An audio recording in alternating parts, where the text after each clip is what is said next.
चाषी मानक पई जेमती दुर्दशा परिस्थिति यही अदिनिया वर्षा आनी देछि कारण किछि कुआडे नथिला आउ अमलक्षम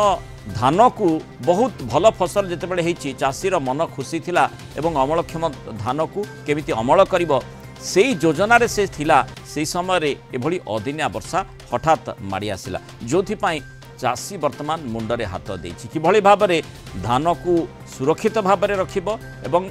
ताकू किभली बिकिबो सेही संपर्कित आमर द्वितीय प्रसंगटी रही धान बिकिबी केमिति कारण अदिनिया वर्षा दुख आनी देछि चाषी कूल पई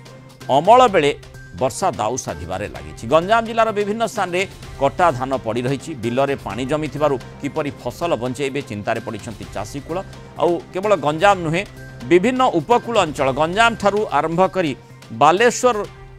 भद्रक बालेश्वर एवं जेते सब उपकूलवर्ती अंचल रही ओडिशार से सब अंचल रे चाषी माने प्रभावित होइछंती कारण अपेक्षा जमिति मु कहूतली जे अपेक्षा रहितिला भल फसल रही ताकू आनी भल दी पैसा एथर रोजगार करिवे किंतु जेतेबेले किछि किछि स्थान एभली मध्य रिपोर्ट आसुछि जे आगुआ धान काटिबा पई चाषी बाध्य होइछंती सेमाने जेतेबेले अमल करिथांते आउ किछि दिन परे अमल करिथांते किंतु वर्तमान स्थिति एई भली हैला जे सेमानकु बाध्य होई धान काटिबाकू पड़ला सेमाने धान काटिछंती केउठी किभली भाबरे रखिबे वर्तमान सी ही सबुठु बड़ चिंतार विषय वस्तु होइछि जदिओ आसंता काली वर्षार परिमाण किछि किछि स्थान रे कमुछि बोली पाणीपाग विभाग कहूछि किंतु से भली स्पष्ट सूचना मध्य जेतेबेले चाषी माने निजे देखिबे तापरे ही ताकू हृदयंगम करि पारिबे जे प्रकृत रे से माने अमलक्षम धान को जोठी काटिछंती बा धान काटी आनी रखिछंती किभली ताकू सुरक्षित रखि पारिबो केवल रखिबा कथा नुहे केमिति ताकू सुरक्षित भाबरे ठीक भाबरे बिक्री करि पारिबे तो चाषींकर जो समस्या रही सेमानंकर स्थिति कौन रही गोटे दुईटी स्थान आम आम रिपोर्टर जरिया स्थिति संपर्क में जानिबा पई चेष्टा करथिलु गंजाम कथा आम आलोचना करथिले सेठी किभली परिस्थिति रही हिंजलिकाटू रिपोर्टर पवित्र पात्र किछि चाषी सहित आलोचना कर समस्या को बुझीबा पई चेष्टा कर लघुचाप प्रभावर 2 दिन वर्षा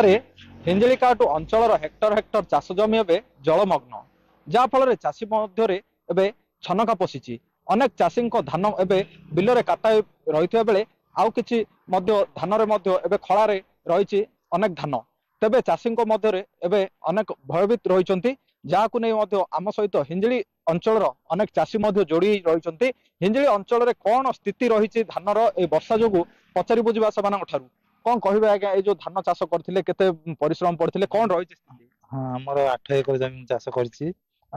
देखो आमर धान अवस्था बर्तमान धान कटा होकर बिलरे पड़ी आउ पानी मु छाणुची आउ सरकार जो प्रकार मानदंड धान निर्धारण कर से प्रकार आम धान है प्रदूषणी आते धान मान कि कोहल कर आम कि साहाय्य कले कौन कहे जो धान केते परिश्रम पड़ते कौन कौन सब खर्च होता देखो आज्ञा मु गोटे चाषी 5 एकर चाष कर एकर पिछा 25-30 हजार खर्च हो किंतु अदिनिया वर्षा जो सरकार कहते मंडी आज पर्यटन खोलाई से एफक्यू मान धान आम आउ पारूनी से आ प्रति नजर रखी आमको किसी सहानुभूति देखेबे साहाय्य कले आम भरण पोषण किसी उपकृत हो। आज्ञा देखु धान रे जहाँ खर्च होगा कथा संपूर्ण रूपे खर्च सरी वर्तमान धान अमल करने समय जेहेतु आमर धान कटा ही बिल पड़ी किंतु आम अमल करना वर्तमान धान चाष जमी पानी पूरा बुड़ीकी रही तो सरकार को एति निवेदन सरकार जो 3100 टंका धार्य निर्माण नियंत्रण करते रेट से चाषी बहुत खुशी थे किंतु जो सरकार करफेक्यू मानर धान से एफएक्यू मानर धान चाषी वर्तमान दे पारिबो नाही। कौन कहे जो चाष करते केते वर्ष दुख वर्षा नहीं आछि ये मोहन माझी सरकार जनतार सरकार ये सब लोक मानकर दुख सुख सब बुझिबा सरकार ए सरकार को निवेदन ए चाषी मानकर गुहारी बुझंतु एफएक्यू मानर धान चाषी दे पारिबे नाही। आ कौन कहे जो प्रशासन कृषि विभाग निवेदन करूछु जे आसंतु देखंतु चाषी बिल भितर को जाई चाषी मान क्षयक्षति आकलन करंतु। निश्चित भाव आम शुणुले अनेक चाषी प्रतिक्रिया रही है कृषि विभाग हो जहाँ कि राजस्व विभाग पक्षर हो आसी एठार क्षयक्षति आकलन कर चाषी को सठिक भाव न्याय प्रदान करने आवश्यक हो पड़ी। हिंजिली पवित्र पात्र, कलिंग टीवी।